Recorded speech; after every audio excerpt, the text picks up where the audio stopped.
Assalamualaikum warahmatullahi wabarakatuh.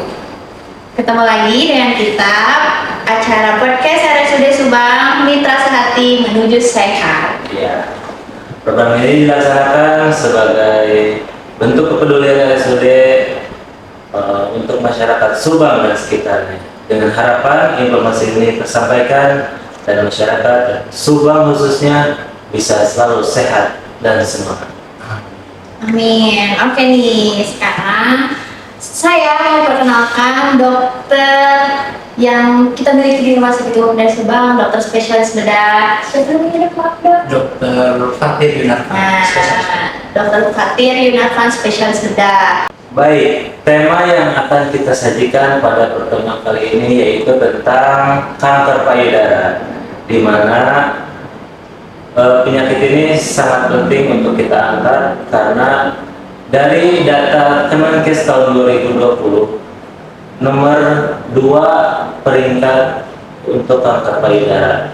Nah, untuk itu karena ini penyakit yang sangat berbahaya, kita akan sharing dengan Dokter Fatir gimana cara penanganannya atau gimana cara pengobatannya. Dan apa sih itu dok kanker payudara itu dok? Nah, mungkin sebelum ke situ semua saya mau mengucapkan selamat ulang tahun kepada RSUD Subang. Semoga RSUD Subang ini bisa semakin jaya, semakin memberikan pelayanan terbaik juga untuk masyarakat Subang, khususnya dan tentunya di sekitar Subang dan sekitarnya. Dan juga mau mengucapkan selamat juga kepada Kabupaten Subang yang sudah memenangkan dalam aksi Stunting Award, yang dimana sebagai pemenang nomor 1 kinerja terbaik dalam konvergensi penurunan stunting. Mudah-mudahan harapannya adalah stunting di Kabupaten Subang secara umumnya dan juga khususnya di sekitarnya bisa terhapuskan di Kabupaten Subang, dan juga bisa menjadikan generasi-generasi muda, anak-anak nanti yang berada di Kabupaten Subang bisa lebih cerdas, lebih pandai, tidak stunting. Mungkin lanjut aja ke pertanyaannya, kanker payudara itu apa? Mungkin sebelum ke kanker payudara, pada intinya adalah benjolan di payudara. Tidak semua benjolan di payudara itu adalah kanker payudara. Mungkin kalau seperti contohnya benjolan di payudara itu yang sering itu seperti fibroadenoma ataupun fibroides, itu sebetulnya termasuk tumor jinak. Namun ada juga yang tumor ganas seperti kanker itu. Jadi pada dasarnya benjolan pada payudara itu ada dua, baik itu ada yang jinak ataupun yang ganas. Nah, tadi pertanyaannya apakah itu kanker payudara? Kanker payudara itu adalah sebuah benjolan yang berada di bagian payudara, baik itu wanita ataupun pria, yang dimana akan terus berkembang tanpa ada henti. Jadi dia akan terus berkembang terus, dan itu akan berakibat juga sampai ke kematian kepada pasien. Namun itu dok, kanker payudara itu benjolannya apakah khusus di payudara aja, di dada atau di mana? Ya, secara kalimatnya kan kanker payudara, ya berarti adanya suatu benjolan yang ganas di Sekitar payudara, di kelenjar. Nah, gejala-gejala yang terjadi itu kanker payudara apa? Gejala-gejalanya paling sering itu yang paling jelas ya, kalau pasien datang ke kita sebagai dokter, yang paling sering itu adanya benjolan, baik itu dari kecil sampai ukurannya sudah sampai besar. Kemudian adanya kemerahan pada payudaranya, ataupun ada luka, ada pupus di payudaranya, bahkan sampai ada perdarahan di payudara. Penyebabnya itu kenapa ya? Penyebabnya itu Apakah dari lahir, apakah memang dari turunan ya? Iya, Apa dari udara? dari mungkin mungkin flu gitu ya. pada dasarnya memang kelenjar payudara itu sebetulnya paling tinggi itu sebetulnya karena keturunan. Tapi di luar dari keturunan itu adalah pola hidupnya. Pola hidup bisa. Penyebab dari kanker payudara itu biasanya dari mulai hormonal, mungkin hormonnya tidak stabil, atau untuk para wanita yang menggunakan KB hormonal seperti suntik, implan, itu pengaruh juga terhadap timbulnya kanker payudara. Selain itu juga makanan, mungkin yang makanannya yang penuh dengan radikal bebas seperti instan-instan, seperti nugget, kornet, atau berlebihan. Terus juga radiasi, mungkin untuk yang tenaga kerja kita yang berada di radiologi itu juga sangat rentan sekali untuk terkena paparan sinar radiasi, dan itu bisa mengakibatkan sel yang terutama mengakibatkan sel bermutasi yang mengakibatkan jadi adanya kanker payudara. Ini dok, cara mencegahnya gitu dok. Mungkin ada makanannya harus dijaga atau olahraganya, ada treatment khususnya. Tentunya untuk mencegah nomor satu yang lifestyle ya, dimana kita bisa membiasakan kita untuk pola hidup sehat, ya olahraga, ya minimal push up sendiri lah, lari-lari, jalan santai itu nggak termasuk. Yang kedua adalah gizi, jadi nutrisi yang harus dijaga. Bisa menghindari. Nah, kalau sudah terlanjur dok, langkah pertama pengobatannya apa dok?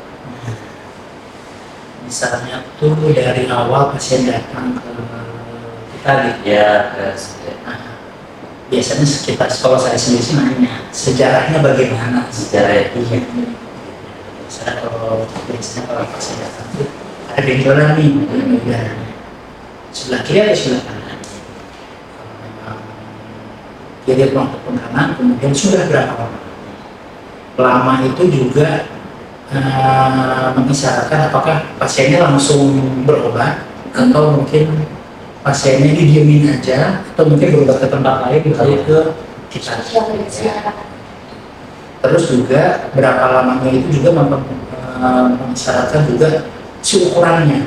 Nah, pertanyaan selanjutnya adalah sudah ukurannya sudah sebesar apa? Awalnya sebesar apa? Mungkin biasanya awalnya sebesar biji kacang hijau, ya sekarang udah sebesar apa? Kayaknya udah sebesar jeruk deh dok. Itu udah berubah banget. Kemungkinan untuk kita kanker payudara mungkin biasanya kurang lebih 2-3 bulan dalam membesar dalam 2 kali lipat itu sangat besar itu dok. bisa aja. Sangatnya adalah sangkaan Kayak dari dulu. ini kan benjolan ya, bisa dikatakan ini jinak nih, ini ganas gitu ya. Itu dilihatnya gimana gitu dok? Atau ini teh kanker payudara atau bisul. Bisa jadi kayak gitu. Atau mastitis pada Mastitis. payudara. Iya. Tapi memang kalau untuk subjektifnya baik itu pemeriksaan fisik dan pemeriksaan kita anamnesa, kalau memang itu sudah mengarah ke ganasan, mungkin harus ditegakkan lagi untuk menuju ke diagnosa. Untuk ke diagnosanya kita biasanya cek jaringannya. Jadi Cek jaringan biasanya kita bisa menggunakan core biopsi, jadi diambil jaringan sedikit, kemudian dibawa ke laboratorium untuk dicek patologi anatomi. Setelah itu baru kita bisa tegak nih memastikan apa, bisa dipastikan apakah ini termasuk benjolan angina ataupun benjolan kanker payudara.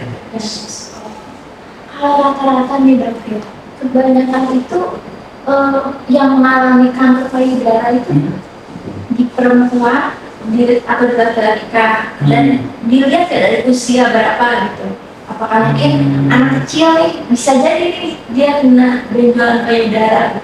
Kalau untuk wanita dulu ya, wanita paling sering di usia lanjut, baik itu menuju premenopause ataupun postmenopause. Tidak kemungkinan juga untuk wanita usia produktif juga ada, gitu. Karena yang tadi dilihat dari penyebabnya, mungkin lifestyle-nya kurang baik, mungkin penggunaan KB hormon yang terlalu panjang yang mengakibatkan ada stimulasi dari kanker payudara itu. Kalau dari wanita biasanya usia baik itu produktif maupun sudah mau ke tahap lanjut, usia lanjut juga paling sering. Iya. Kalau anak-anak jarang sih. Jalan. Iya, baik itu usia 5 tahun kan belum ada ya, belum ada perbedaan. Usia reproduktif gitu ya, mungkin sudah hair, Iya. nah itu jarang biasanya ada perbedaan. Pada laki-laki juga ada seperti kita laki-laki juga, jadi harus berhati-hati Iya. juga. Tetap Tapi jangan ya. jarang. Selama saya menempuh pendidikan juga, Tapi kan jangan menyepelekan juga. Iya. dong. Iya, walaupun tetap harus waspada. harapan kesehatan. Rumah sakit RSUD Subang, apakah siap melayani untuk semisal penyakit tersebut? Iya. Alhamdulillah. Alhamdulillah PH sudah ada, jadi kita sudah bisa lebih dapat menegakkan diagnosa.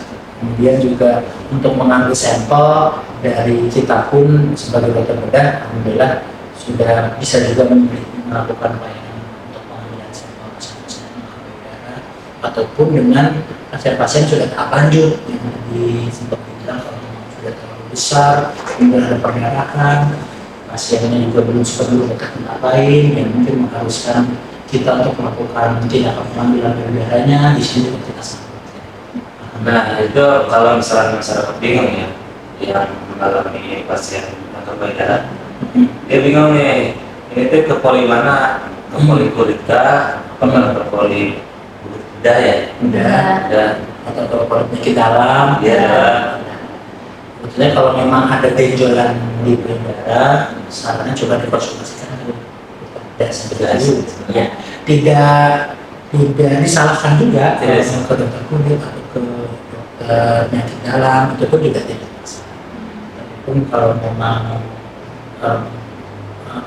suatu hal yang menyangkut tentang benjolan, mungkin ke dokter bedah bisa. Nah, jadi masyarakat Subang dan sekitarnya apabila mempunyai keluhan tentang penyakit kanker payudara, jangan sungkan untuk datang ke RSUD Subang. Dan jangan takut untuk berobat. Karena di sini tadi yang disampaikan oleh dokter, Rumah Sakit RSUD Subang sudah siap melayani jenis penyakit kanker payudara. Mungkin begitu ya? Ya, pakai BPJS Kesehatan itu lebih baik. Ini dok, untuk tindakan selanjutnya gitu setelah PA itu apa gitu untuk tindakan-tindakan selanjutnya? Nah, setelah PA, misalnya hasil PA sudah keluar menandakan sebuah kanker, ya, sebuah keganasan pada benjolannya.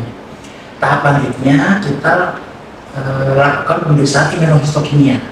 Imunohistokimia itu bertujuan untuk mengetahui respon hormonal terhadap sel kankernya tersebut untuk dilakukan tindakan selanjutnya. Tindakan selanjutnya apa? Yang penting saya adalah kemoterapi. Ya, jadi ada 2 tahap terlebih dahulu sebelum melakukan kemoterapi, yaitu pemeriksaan PA yang kita bisa lakukan, kemudian pemeriksaan imunohistokimia. Imunohistokimia itu biasanya sih kita merujuk ke rumah sakit yang ada di Bandung untuk melakukan imunohistokimia, dan kemoterapi pun juga dilakukan di Bandung. Ada dari penyakit kanker payudara itu rata-rata untuk bisa sembuh maksimal bisa apa memang itu tidak bisa disebutkan Sebetulnya tergantung dari stadiumnya. stadium. Ya. Stadium itu tergantung juga dari stagingnya. Staging itu jadi besarnya sudah seberapa besar, apakah benjolannya itu sudah menyebar, baik itu ke penghulu KGB, sebetulnya kelenjar getah bening, ataupun sudah menyebar ke organ lain. Itu juga mempengaruhi dari tingkat survivingnya dari pasien itu sendiri. Semakin dini kita mengetahuinya, Ya. semakin cepat ditangani, maka penyembuhannya akan lebih tinggi tingkat kesembuhan. sebesar apapun, separah apapun penyakitnya tetaplah berikhtiar. Mudah-mudahan mengharapkan kesehatan. Hasil pun itu nanti dilihat prosesnya. Banyak kok orang-orang yang kanker payudara yang survive bebas dari obatnya dan bisa melakukan aktivitas seperti biasa lagi. Ada juga. Jadi nggak perlu berkecil hati. Maksudnya gini, takut ada benjolan, langsung ke sana. Nah itu semangat mentalnya pasien dengan kanker payudara itu memang harus disemangati terus. Kalau memang diberikan bayangan-bayangan yang buruk, takutnya malah semakin drop keinginan untuk bisa sehat lagi, jadi agak sulit. Jadi memang tetap optimis saja untuk berobat, mudah-mudahan memberikan hasil yang maksimal. Amin. Mungkin kalau satu lagi buat yang lagi garis-garis nih ataupun ibu-ibu yang biasanya benar nggak ya? Padahal nggak ya? Terus nonton ini kan jadi takut. Ada yang menyusui gitu ya dok ya. Nah. Aduh ini benjolan atau apa ya kayak gitu. Biasanya kalau ibu nyusul kayak lembaga. Oh iya, maksudnya kebagal gitu, tapi kan pemikiran itu, ini apa ya, benjolan apa ya, kan kayak gitu, apakah ini dari kebagalnya itu, kan sih kebagal. apa memang benar nih, ini Nah itu takutnya. nanti kita bahas. Nomor satu, misalnya kalau untuk memastikan ada benjolan nggak ya? Pertama itu ada, mungkin cari aja di internet itu namanya sadar periksa payudara sendiri. Oh, Nah dengan periksa payudara sendiri, paling nggak sebelum ke dokter kita udah periksa dulu di rumah. Mudah aja kok. Jadi hanya cukup dilihat sama diraba. Diraba baik itu dengan suami ataupun dengan yang sudah muklim ataupun dengan diri sendiri juga bisa. Dilihat apakah payudaranya simetris atau kiri dan kanan. Kemudian apakah ada kemerahan tadi, apakah ada benjolannya kelihatan sebelahnya. Ya, ini asimetris kita kiri dan kanan. Gitu. Ada gambaran seperti kerut-kerutan kayak kulit jeruk gitu di kulit payudaranya, ataupun memang ada luka itu yang paling kelihatan. Setelah itu baru dipegang itu baik itu dari payudara yang jauh terus ke tengah ataupun dari tengah ke jauh juga bisa. Nah itu nanti bisa cari juga tekniknya seperti apa, baik itu melingkar payudara terus sampai keluar ataupun dari luar ke dalam sarannya. Emang kalau terkena kanker payudara apa seperti tanda-tandanya? Tadi misalkan saya terkena, misalkan penyakit itu cirinya ini membedakan dengan kasat mata dan langsung diagnosis agak sulit sih. Kembali lagi tadi kita harus melakukan pemeriksaan laboratorium dari pH untuk bisa memastikan. Biasanya sih ukurannya bisa lebih besar 2 kali lipat dalam jarak waktu yang singkat. Misalnya sebulan membesar 2 kali lipat, bisa dicurigai untuk kanker payudara. Kemudian yang kedua, sudah sampai adanya luka, sudah sampai adanya borok di payudara, berarti sudah menginvasif sampai ke kulit. Nah itu kemungkinan juga arah ke garis ataupun penurunan berat badan, kemudian langsung menurun, kemudian ada sakit pada tulang-tulang. Itu lebih subjektif, tapi bisa kita cek lagi untuk tahap.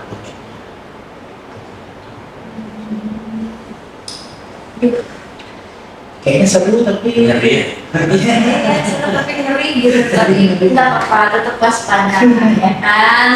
Nah jangan dulu ketakutan tadi ya dok ya, tetap harus dijaga lifestyle-nya, makanannya, jangan banyak jajan ya dok. Jangan banyak jajan, tetap makanan yang sehat. Tadi dilihat di Raba nggak diterawat. Dari uang.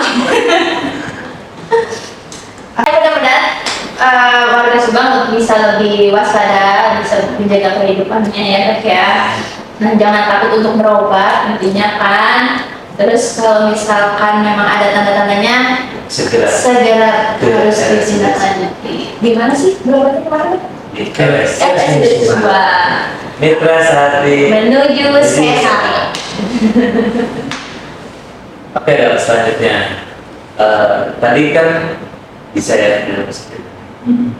Untuk atau sebenarnya di sini kan untuk BPJS bisa kan? Bisa banget dong. Bisa banget ya. Bisa banget dong. Alhamdulillah berkat dari masyarakat ya, rating untuk IKM kita ini kepuasan masyarakat RSUD dan kesan Kesan tinggi ya. BPJS Kesehatan, alhamdulillah masuk dengan sangat baik dok. Sangat baik. Kategori sangat baik. Itu Alhamdulillah pelayanannya. berkat dari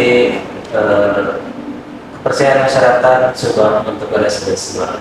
Kami mengucapkan terima kasih yang sebesar-besarnya kepada masyarakat yang sudah menjadikan RSUD Subang ini menjadi mitra sehati menuju sini. Selain dari BPJS Kesehatan juga kita bisa menerima asuransi seperti Edmedica sama Mandiri Infot. Jadi kalian gak usah takut kalau nggak punya BPJS Kesehatan, hanya punya Mandiri Infot atau Edmedica boleh banget kita terima dengan senang hati. Kembali lagi ke kanker payudara. Jadi tadi kebanyakan pasien rata-rata wanita, Ya. laki-laki ada namun jarang. Ya. Nah kalau seandainya laki-laki kena dong, Iya. sama pemeriksaannya seperti yang tadi Treatmentnya gitu. Kurang lebih sama Sama. tahap-tahapannya. Tapi memang pada laki-laki selama saya paling sering kalau memang ada benjolan di payudaranya, kemungkinan pembebasan besar persentasenya. Ya, jadi memang perlunya adanya kemoterapi ataupun tindakan operasi yang dilakukan kepada pasien itu memang harus. Tapi selama dokter menangani pasien ada ya? Satu saya pernah Dari beberapa bulan, dari beberapa bulan. saya mulai dari Maret ya di sini Cuma satu ya. Dan itu tularnya tidak terlalu yang tadi sampai ganas gitu ya. Masih bisa ditangani. itu presentasinya besar itu ganas. Jadi memang salah satu bentuk semua payudara yang ganas dan akhirnya kita rujuk ke pemeriksaan lebih lanjut dari immunohistochemia tadi. Oke mitra sehati, udah sangat jelas ya, menurut aku sih sangat jelas ya tentang edukasi kanker payudara atau yang sering disebut CA Mamae ya dok ya. Nah untuk apa ya? Ya Harapannya mitra sehati bisa lebih menjaga pola hidup, jangan takut-takut untuk berkonsultasi apalagi berobat. jika terkena Jika ada tanda-tanda nih, karena nggak semuanya benjolan di payudara itu akan terkena CA, Mamae atau kanker payudara. Jadi lebih lanjutnya mending langsung konsultasi nih ke dokter spesialis bedah. Kita kan udah punya nih dokter spesialis bedah, jadwalnya Senin sampai dengan Jumat di RSUD Subang. dan jangan ragu, silakan konsultasikan. Jangan takut-takut dan jangan malu-malu ya. Insya Allah RSUD Subang akan memberikan pelayanan yang terbaik untuk mitra sehati semua nih. Oke, mungkin itu saja ya pada pertemuan kali ini. Terima kasih dokter. Terima kasih. Semoga bermanfaat dan juga masyarakat Subang selalu sehat. Assalamualaikum warahmatullahi wabarakatuh. Oke, dokter terima kasih banyak. Terima kasih.